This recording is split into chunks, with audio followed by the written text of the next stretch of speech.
Hello, it's me, French Ted, and we are here for a brand new series. Yes, here we are. It is, as you can see by the thumbnail and by the tease that I posted like a week, 2 weeks ago. I don't know how long ago it was. We are here to save NWA. We are here to make NWA great again. Kind of stealing the catchphrase of Donald Trump, because why not? Make America great again. We're making the NWA great again. And I figured who better to make NWA great again than the man of the moment, one of my favorite guys in wrestling right now. And if he's not yours, there's something wrong with you. Jarrett, good old Double J, Jeff Jarrett. He is the new owner. He has bought it out from Billy Corgan. Billy who is still part of NWA. He's still here. Not too sure if he's going to stay. If I haven't found any room for him, then there's no point in keeping him on the books, is there? But we will assess that further on into the series. But just to quickly introduce this series and what we plan to do with it. So the whole point, the whole goal of this series is to make the NWA the #1 company in the world. That is the end goal. So in this series, we will aim for that, and once we achieve that, I will probably continue booking until our season finale, which is the NWA anniversary, and then that would be the end of this series. Nice one and done, kind of thing, hopefully. But that sounds easier said than done, because I've taken a look at the roster and Jesus Christ, we have got some work to do. As you can see, we have a different theme, different skin. So every series I kind of want to try and differentiate the skin. So with the AEW series, we started with the red one, the chevron skin, and then we moved to the Dark Arbor in season 2, quote unquote season 2. And because we were in the Dark Arbor by the time the Lariat League series started, we then threw the red for Lariat League. And this is the default skin for TEW. And I'm not going to lie, it's probably my favorite skin. I didn't use it initially with the AEW series or any of those, just because you want to differentiate, you want to make it look and feel different, but I really like it. So for this, NWA is a classic company, aren't they? They've been around for years, so let's use a classic skin that's been around for years, because it's the default skin. But anyways, in this episode we're not going to have any wrestling. We're just going to go through mostly the creative section, just cover the event schedule that I've booked. And yeah, just talk about what we want to do straight away. First things first, we're definitely going to be firing a lot of people, because we're currently small. We are 5th in the world, but the gap between 5th and 4th is pretty big. So yeah, it's going to take a while for us to climb the ranks. We've got 2 million in the bank, which is a little bit more than what they're meant to have, but I figured if we're buying them out, Jeff's going to, put a bit of money into them. So 2 million still isn't the most to play with, but it's enough to keep us comfortable for a while. Again, I don't know how much shows cost. I don't know how much money we're going to bring in. So yeah, that's just something we have to play by ear. But yeah, looking at the roster, which you'll see in a minute, we've got a lot of work to do, because there's not that many top class people. So in terms of getting us from small to medium, we are definitely going to have to make a bunch of signings, or somehow turn a lot of these wrestlers into stars. But let's not waste any time in, looking at this screen. We might as well start learning about what we currently have, what Jeff Jarrett currently has to play with. So let's start with the product, because I have changed the product. We have changed it to competitive entertainment. So this is very much similar, in my opinion, from what I've read, to a very classic, wrestling company, where most of the focus is on the in-ring action, but there are still storylines running, but those storylines are very much focused in the ring. So you can see here, it's TV is 75-25 and events are 80-20. Matches less than 15 can't get a world-class score. We don't like cheap or tainted endings here. It's all about the wrestling. Crazy match types are not allowed in a way. People won't like those. So we're going to keep it simple, classic, cages, ladders, overhead wires, probably not ladders, normal match types, the kind of stuff you'd see on a PS1 game. That's how I like to describe it. And yeah, the only focus that we really have to do is, there's going to be some ongoing storylines, which I'm going to have to work on myself. And then we need at least one match aimed at high spots or steal the show. Everything else is pretty straightforward in terms of what you'd expect from wrestling. Our women's division is small. We are going to look to grow that though, because I do like a medium division at the very least. But for now, small is what we're going to work with, just because even though we've got a bunch of women, they're not the best. We've got one woman who's like, in my opinion, head and shoulders above the rest. But yeah, we'll have to work on that. But there's a lot of people in the workers section that we can bring in. But yeah, let's stop talking. Let's go through here. So we've done the product. Looking at creative, you can see this is an issue to begin with. I mean, even in our LLW series, we have franchise players. And I think NWA are around the same level as what LLW, God, my mind went blank then. LLW are at the time of me recording this. But yeah, looking at next big things, we've got two. Terrence Hughes, which is one half of TNT, which is Devon Dudley's sons, and Kerry Morton, Ricky Morton's son. So yeah, it looks like the sons of all second generation stars are our next big thing. So two people to keep an eye on. Hot prospects though, Daisy Kill is up there, someone who's been on and off in AEW for quite a while, mostly just jobbing, but still. Missa Kate, who I think is one half of our women's tag champions, yep. And then we've got Jake Dumas and Kylie Page, one half of the Page sisters. Talk the Talk, Bully Ray, EC3, Matt Cardona, Aaron Stevens, and Jeff Jarrett. I mean, we're probably all familiar with these names, and we know that they've got great charisma. Showstoppers, there's our World Tag Team Champions here, Bestia 666 and Mecha Wolf. Flip Gordon's up there as well, which is nice to see, as well as Matt Cardona. Homicide 2 is a very reliable talent. Ring Generals, which is kind of like Showstoppers, but they're just more like consistent. You can rely on them to have a decent match no matter what. Trevor Murdoch's right at the top because he's got great basics, psychology, consistency. They're like, that's like the trifecta of being decent in the ring. Homicide again, Bestia again. Angelina Love is up there, so a nice, I would say like experienced head. She's been around for a while, right? 41, yeah. She could be good in the women's division, as well as Aaron Stevens, who is only part-time, but occasional wrestler just means that they do wrestle, so we can just have them wrestle week in, week out if we want. But Aaron Stevens is very much more of an overseer role because he is managing the, what are they called? It's Damage and Carnage, whatever their team's called. We'll find out in a sec. Who's hot though? Looks like it's all of our champions and Aaron Stevens. So we've got Camille, who is our women's champion. She's been champion for ever. I think it's 800-900 days now. We've got Tyrus, someone who I want to get rid of. I want to just release him because I really don't like Tyrus. But you can't do that, can you? You can't just release your world champion. So we're going to have Tyrus probably drop the belt ASAP. And then we've got Mecha Wolf and Bestia 666, our World Tag Champs, and then Aaron Stevens, who's not Trevor Murdoch, which is a surprise because, he won the Crockett Cup, didn't he? So I would have thought he'd have a bit of heat behind him. And then finally, let's just see what the game recommends us to sign. So we've got Alex Hammerstone, Queen Aminata, Richard Holiday, Nick Aldis, who I think we probably will bring back, and Heather Reckless. Funnily enough, 3 of these 5 are on my shortlist already. So that's pretty cool. Jumping straight into the roster, because why not? This is what I want to show you. So when you are running a company, usually you will have, your major stars, your stars, etc. Let's just see who our major stars are. Empty. Like, what? And then we go to stars. Camille. So Camille is our franchise player right now, let's be honest. She is our go-to, the top of the card. Which, to be fair, I'm happy with. I think Camille's great. So, yeah, I'm happy with that. Well known.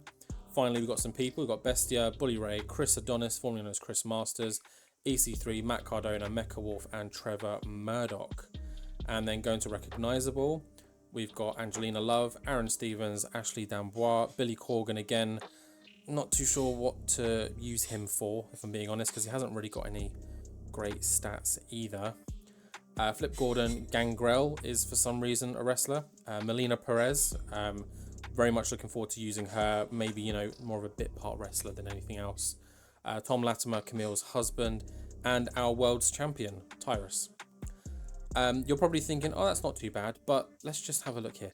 Unimportant, which is basically, you know, the jobbers, the openers, people that no one cares about. We've only seen, what, maybe 20 people so far? That means that the remaining 50, 60 are all here. Just people that, you know, our crowd, our audience, our fans don't care about. So we've got a lot of work to do here, which is why I think I might do a cull episode 1. Just go through here. Anyone that I don't know, recognize, relate to, like their stats, they're going. And that's something I'm going to do off screen. I'm not going to do it just yet, because let's look through the rest of, you know, the office stuff, and then I'll pause and we'll come back. After this though, we're just going to quickly check out the stables and the teams. Black Glove Management, that is Aaron Stevens leading Carnage and Damage. Control Your Narrative, which is EC3's little group of people. You got Flip Gordon and Fodder, decent tag team there, as well as Angelina Love and BLKGs. Pretty Empowered, which is all women's faction, which I'm kind of digging. I mean, we can add to this. This can be like our, you know, our mean girls or good girls. I don't know what if they're heel or faces. I need to really look into it. We then got through Billy Silas Mason with his Southern 6, although it's Southern 4. We might maybe add some people here or just rename them. And then we've got the Spectaculars, who I'm a big fan of. I really like these guys. Like, they're nothing special, but they're also really fun, especially good old Big Brother Rolando and Little Brother Rush with their huge height difference. He's like 5'5", he's like 6'5", and then obviously you've got Brady Pierce as well. So yeah, they're a fun little trio that I'm definitely gonna keep hold of and use. But just breaking it down further, we've got a bunch of tag teams, which is great to see. Some of these aren't really going to get used. So for example, these aren't going to get used, so let's just make them inactive. Blunt Force Trauma, that's what they're called. There we go. Then we've got Daisy Kill and Talos. Again, some of these are probably going to go. For example, I'm not keeping Talos, so they won't be a team anymore. Yeah, we've got the Flippin' Psychos, as mentioned. Hawk Sarai, or Ari, however that's pronounced. Our World Tag Champions. Our Women's World Tag Champions. Magnum Muscle, Odinson and Clearwater. I'm just going to go through this quicker. Old School Tough, you know, our Crockett Cup winners. Pretty Empowered 2.0, because apparently there is a Pretty Empowered 1, is there? Let's have a look. Any inactive? It might have been done by accident. Oh, there we go. There we go. Save. Cool. Pretty Empowered 2. Psycho Love. I think these guys are a couple, I believe. Strictly Business, decent team. I don't know how you pronounce that, SVGS or SVGs. The Country Gentlemen, which are our current United States champions or tag champions. The Fixers, the Heat Seekers, the Ill Begotten, the Island Kings, the Mortons, because Ricky Morton can still do one apparently. The Outrunners, the Page Sisters, Kylie and Kenzie. The Rock and Roll Express can still apparently wrestle. I'm going to have to test that as soon as. 2 members of the Southern 6, the War Kings, and of course TNT, as we have already seen. But they do have their contract expiring, which I will be renewing, so don't worry about that. Our title situation is pretty straightforward. EC3 was the former champion here. He vacated it to get a world title opportunity in real life, so I am going to gift him that world title opportunity. One thing to quickly note though is we are in September, which means in real life the NWA 75th anniversary event has been held, so it could be that EC3 actually is the world champion right now, but I'm recording ahead of time, and I also skipped August in-game because I didn't want to have to book our big event within the first like 2 episodes. That doesn't make sense to me, so I've just skipped it. So whatever has happened in real life at that event, ignore it, but I will put EC3 in the world title scene just to begin with, just so that him dropping this title wasn't a waste. We then got our United States Tag Champions, our Junior Tag Champion, Kerry Morton, our World Tag Champions, La Rebellion, our World TV Title Champion, Tom Latimer, our Women's Champion, Camille, our Women's Tag Champions, Maddie and Missy Kate, our Women's TV Champion, Kenzie Page, and then our world's heavyweight champion Tyrus, who will not be champion for long. And then of course we've got the Crockett Cup, which I have put as the event schedule as every June because it was June this year. Just jumping to the events, because I think this is the last thing to show you guys. Let's just run through here. So Power is our weekly television show. It's an A show. It's held on YouTube in an on-demand slot, so you know the ratings aren't going to matter too much, but it is an A show and it's being broadcasted everywhere, so hopefully we will get growth each month everywhere. And then our schedule for the foreseeable future, I don't think I'm going to change it, is going to be New Year's Clash in January, Nuff Said in February, Hard Times in April, Crockett Cup Night 1 and Night 2 in June, so most of May will be the build up to the Crockett Cup. The NWA Anniversary, which is our series finale, the end of August. NWA Empower, which is an all women's event, is in week 3 September, which is coming up. And depending on what our women's situation looks like, I might skip this first one because, you know, it's 3 shows to build a pay-per-view that's all women as well. I don't know what level we are at with the women's wrestling, but I don't want our first pay-per-view to be, you know, negatively impacting the series, so we might postpone that for next year or whenever. And then in November, to kind of round the year off, we have got the Revolution Rumble, which is a kind of one-off event they did, I think it was a year or 2 ago, and the actual Revolution Rumble match I don't think we'll be able to replicate in-game, so I'm going to change it slightly. We'll talk more about it when we get there, but the original Revolution Rumble I believe was a 23-man battle royal, and then when it comes down to the final 2 competitors, it then becomes a singles match between those 2, and then the winner gets a world's heavyweight title opportunity. So I think what I will do instead is we will hold 2 battle royales, so maybe like two 10-man or 2 15-man battle royales, and then the winners of those 2 battle royales will go on to the main event and face each other in singles action for a chance at the NWA World's title. So that's what I'm going to do with that. We've also got NWA USA, which is our B show. I've taken it off air because I think, you know, given that we're currently small, we don't need 2 TV shows. So we don't need to be wasting those handshake deal costs just for a B show. So when we go medium, that might be something we open back up, but it's there if we need it. And then we've got NWA Superpower, which is kind of like our TV special. So if we ever want to do, you know, a special one-off event in between any of these, this is what we'll just turn active and just put it on whatever day of the week we want to do it. But yeah, that is our event schedule. That is everything that we really need to look at, to be honest. Actually, let's look at our production department because we are suffering in all areas. So let's look at our rivals. So New Japan, American, NXT have got higher production values than us. NXT have also got a better live experience, better broadcasting quality, and better music. So music, we're not really better than anyone, so I think that's the first thing that we should upgrade. So if we do that, we're now better than most. I do want to be better than Impact at everything, because I think Impact will be our main rival. So what are they doing? So broadcast quality and music. So broadcast, Jesus Christ, and music. So we're now level with them. What costs the least? $7.5 plus 2,000, just $7.5 per show. $7.5 per month and 500 per show. So we might as well up that, and we'll up that as well. So yeah, so now we're better than most. I mean, New Japan of America and NXT, we'll see what the money situation is like before we start jumping above them. NXT, of course, they're probably on the same level as WWE anyway, same as New Japan. Annoying thing about these 2 companies and Ring of Honor is that they don't actually have a budget. They just feed from their parent company. So, you know, they can kind of do whatever they want in a way. And yeah, we've already lost almost over 25 grand, which is annoying, just from doing that. So yeah, we're gonna have to keep an eye on that. But what I'm gonna do now is I'm gonna go away and assess the roster. I'm gonna start sacking a ton of people because we don't need 79 when we're a small company. And I'm also going to be jumping into here, which I will show you now. So to hire and shortlisted, I have already made a shortlist. So these are all a bunch of people that I'm a fan of in real life, or they just look like they can do the job. Some of them are kind of older, some of them are younger, you know, like Big Con, for example. Who's another example?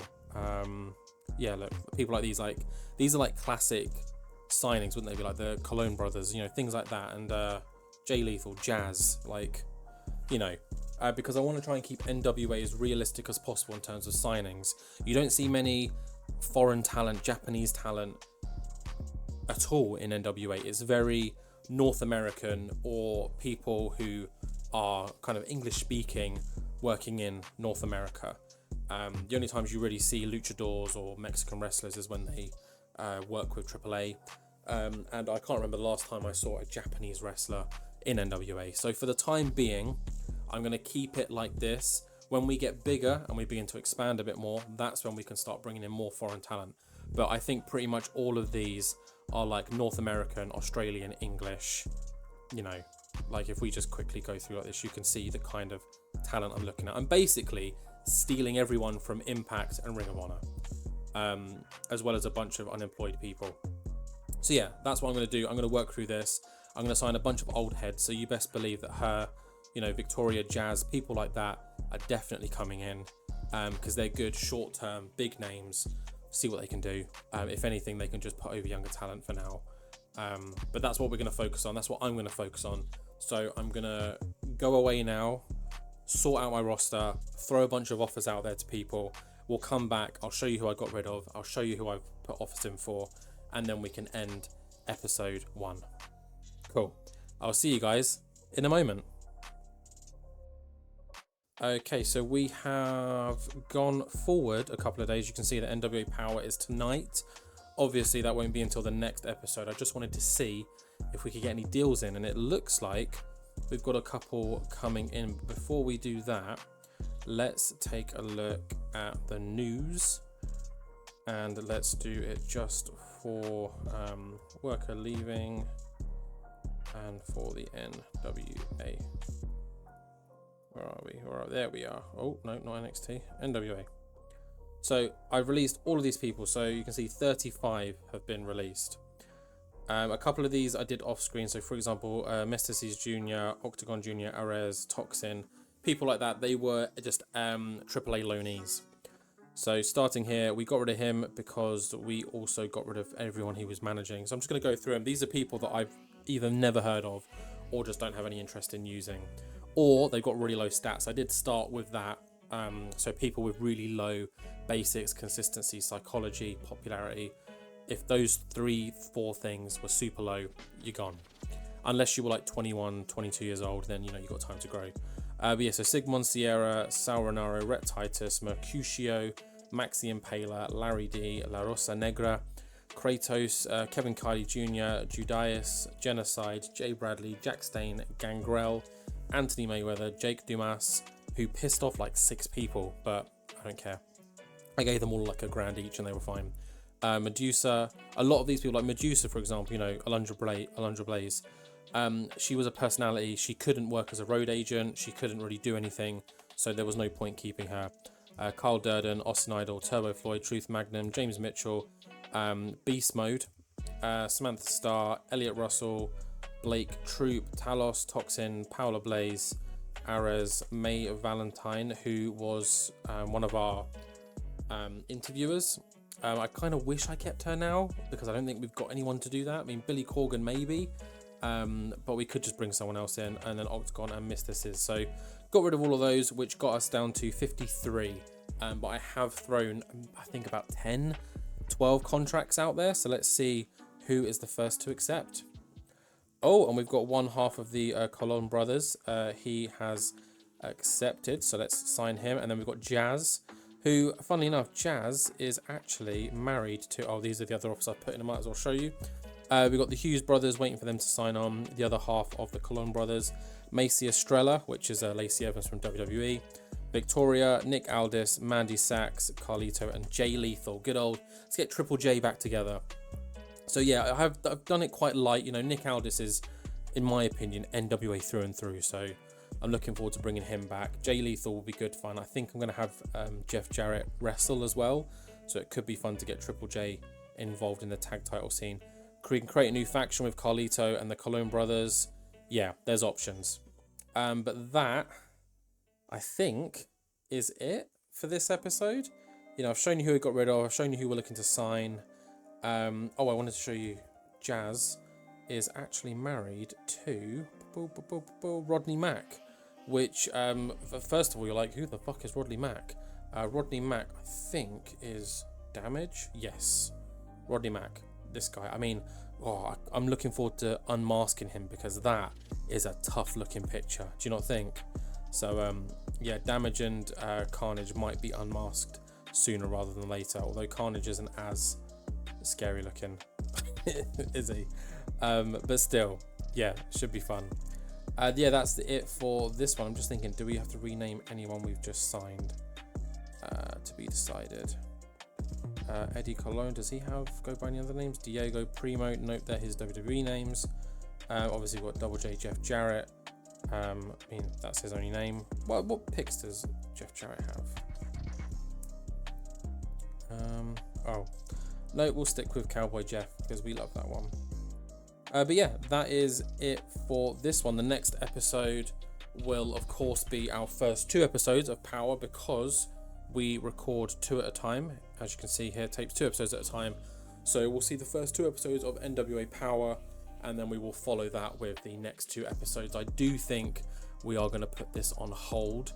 So I think I'm just going to quickly make it dormant until we get past September week 3, and then I will make it not dormant again. So our first event will be in November, and that will be Revolution Rumble, but I'm sure in between then I'll do a Superpower episode because we got to get that title off of Tyrus.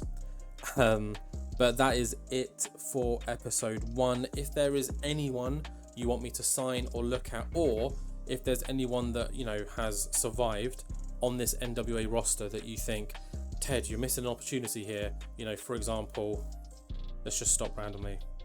Jordan Clearwater is really good. You should really push him. Or, oh mate, Kenzie Page, unreal. You know, anyone like that, let me know and I'll do my best to push them because, you know, most of these are people I've never really seen wrestle before or know too much about. So I'm happy to give them a go before I just, you know, completely sack them off. But with that, let's end it by looking at our boy, good old Double J Jeff Jarrett. Thank you very much for watching. I'm hoping this will be a fun series. I really want to just experiment, you know, use random people and just try and make NWA great again because that's why we're all here. But thank you very much, guys. Please like, comment, subscribe, share, and I will see you all in the next one.